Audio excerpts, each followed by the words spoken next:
Article 32 के तहत अपने अधिकारों के रक्षा की गारंटी के लिए सुप्रीम कोर्ट जा सकते हैं। ये हमारा मौलिक अधिकार है, ठीक है। इसे कहा जाता है संवैधानिक उपचारों का अधिकार, इसे रामबाण रेमेडी भी कहा जाता है। अब इसे संवैधानिक उपचारों का जो अधिकार है वो इसलिए कहते हैं क्योंकि जब भी आपको जो फंडामेंटल राइट्स मिले हुए हैं, अगर उसका किसी के द्वारा हनन किया जाता है तो आप डायरेक्ट सुप्रीम कोर्ट जा सकते हैं अपने अधिकारों के रक्षा की गारंटी के लिए, ठीक है। क्योंकि हमारे अधिकारों की रक्षा की जो गारंटी है वो हमें सुप्रीम कोर्ट के द्वारा प्रोवाइड की जाती है। अब देखिए, केवल हमारे अगर मौलिक अधिकारों का हनन हो रहा है तो हम लोग केवल सुप्रीम कोर्ट ही नहीं जा सकते, हम लोग आर्टिकल 226 के तहत ना हाई कोर्ट में भी जा सकते हैं। कहाँ? आर्टिकल 226 के तहत हम लोग हाई कोर्ट में भी जा सकते हैं। और जो हमारा सुप्रीम कोर्ट है वो भी 5 प्रकार के रिट जारी करता है, जो हमारा हाई कोर्ट है ये भी 5 प्रकार की रिट जारी करेगा अगर किसी के द्वारा हमारे फंडामेंटल राइट्स का हनन किया गया है। तो ध्यान रखना है कि बाबा साहब भीमराव अंबेडकर जी ने क्या कहा था, इसे संविधान की आत्मा कहा था। क्या कहा था?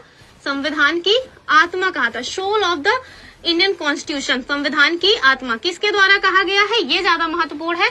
क्योंकि आप देखिए, वैसे अगर आप पढ़िएगा तो आपको पता चलेगा कि जो हमारा प्रियम्बल है अर्थात जो प्रस्तावना है वो संविधान की आत्मा है।